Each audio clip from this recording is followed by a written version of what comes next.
See students, let us try to apply the first formula in integration in the list. What you can see, that is x to the power n integration would be, we write this dx because it shows that we are integrating x with respect to x. So the formula would be x to the power n plus 1 by n plus 1.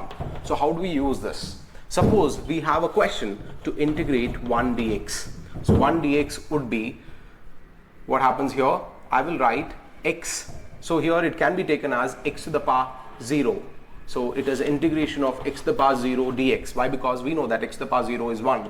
So in this case it would be x to the power 0 plus 1 by 0 plus 1. So that would give you, and what happens, you are integrating with respect to x and there is no limits here, and this part of integral is called indefinite integrals because you are integrating it without the limit. So in such cases you need to add a constant called integration constant, which is c. So your answer would be x plus c. So this is the integral of 1 dx. So whenever you're integrating 1, its integral would be x.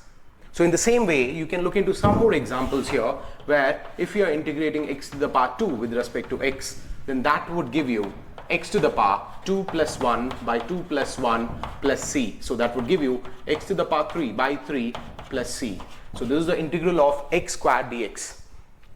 Let me repeat it.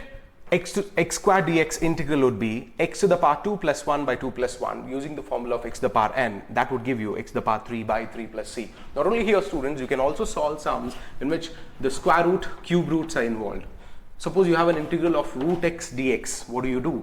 You can actually write this root x as x to the power half dx.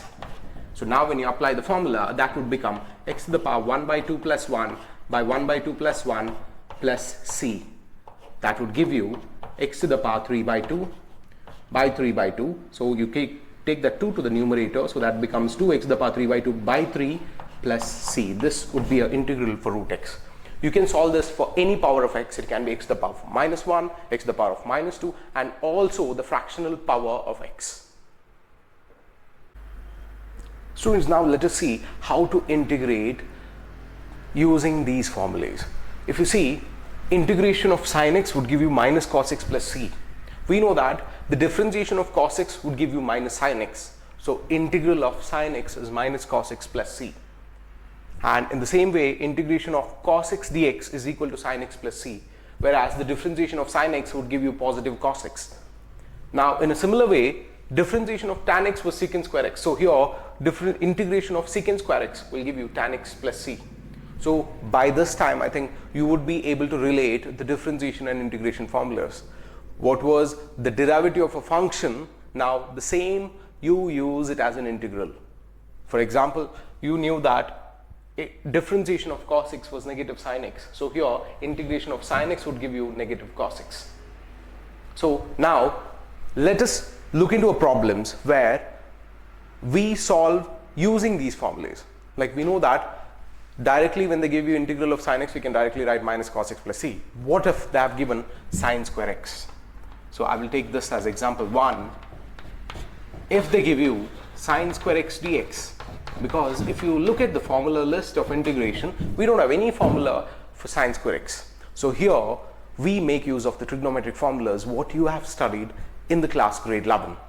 Now what we are doing, sin square x can be written as 1 minus cos 2x whole divided by 2. I repeat, sin square x can be written as 1 minus cos 2x by 2. Now we will split that and write it as 1 by 2 dx, because we know that when it is integral, sum of integral of two functions or difference of integral of two functions, you can integrate them individually. Now what are you doing here? You are splitting them separately and trying to integrate it. Now it's possible to integrate because you know cos 2x has a direct formula to integrate, as well as 1 by 2 can be integrated directly. Your 1 by 2 would become x by 2 and your cos 2x would become, what is cos 2x integral? Cos x would become sin x plus c, so cos 2x would become sin 2x, but we have 2x here. The derivative of the 2x has to be divided. What we used to do in differentiation is, when we apply chain rule, we used to multiply the derivative of that particular function. Here we divide the derivative. So we have 2x here, we divide the derivative of 2x, that's 2. So 2 into 2 would become 4 plus c. So this is how you solve when you get integral of sine square x. Now let us look into this, children. Similarly, if we get integral of cos square x, same like the previous one, we know that we don't have a direct formula for integration of cos square x. So what do we know now? We use trigonometric formulas. What is a trigonometric formula? Cos square x can be written as 1 plus cos 2x whole divided by 2. This is a formula which we frequently use in grade 11 while solving, because we know cos 2x is written as 2 cos square x minus 1, but just by rearranging them we got this formula.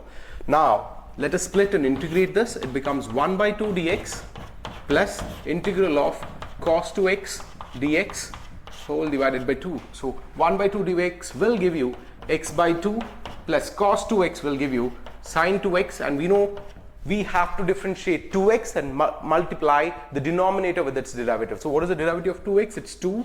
You're multiplying it with the denominator, you get 4 plus c is your answer. So this is how we integrate cos square x and sin square x. Similarly, if you have secant square x, we don't have to do this because we directly have the integral of secant square x. It would give you tan x plus c. But if you have tan square x, you would try to convert it in terms of secant square and you will solve. For example, if I would integrate tan square x with respect to x, then I would directly write this as secant square x minus 1, because we know that secant square x minus tan square x is 1. So using the trigonometric identity, I would write tan square x as secant square x minus 1, and this on integration would directly give you what? It would give you tan x plus c. Sorry, tan x minus x plus c. Why? Because secant square x integral would give you tan x, minus 1 integral would give you x minus x and plus c. So this is how you you integrate sin square x, cos square x and tan square x and solve it easily. Students, now let us learn more about integrals. We have seen how to integrate sin x, cos x, sin square x and cos square x, and we have even seen how to integrate tan square x. Now let us try to learn how to integrate when you have a function in the numerator as well as in the denominator. For example, if you have integral of 2x divided by 1 plus x square.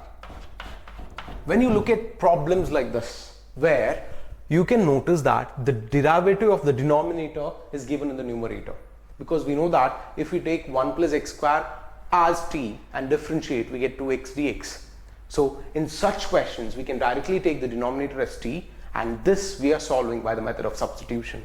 So let us try to solve this here. I will take t as 1 plus x square.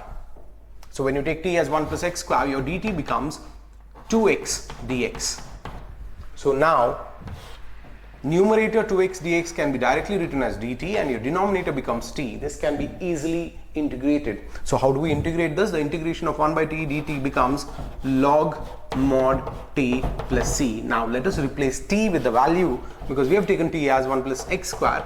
So this becomes log of 1 plus x square plus c. So this is how we integrate when we have derivative of the function in the numerator and the function in the denominator.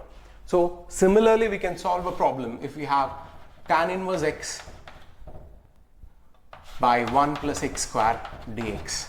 In this problem, if you notice, children, if you take tan inverse x as t, 1 by 1 plus x square dx is your dt. So I can write this function entirely like this. It's tan inverse x into 1 by 1 plus x squared. So you have the function and its derivative. So let us try to take t is equal to tan inverse x, and if you differentiate this, your dt would become 1 by 1 plus x square dx. So in this case, I can write it as integral of t dt, because your dx by 1 plus x square in the question, you can notice this part of the question will now get converted into dt. So your integral will now become t dt, which can be easily written using the formula x to the power n as t squared by 2 plus c. So now we will replace the t value again. We have taken t as tan inverse x. So this would become tan inverse x the whole square by 2 plus c. So this is how we integrate a function when we have the derivative of the function in the numerator and the term in the denominator, or we have product of a function and its derivative. We go by the method of substitution.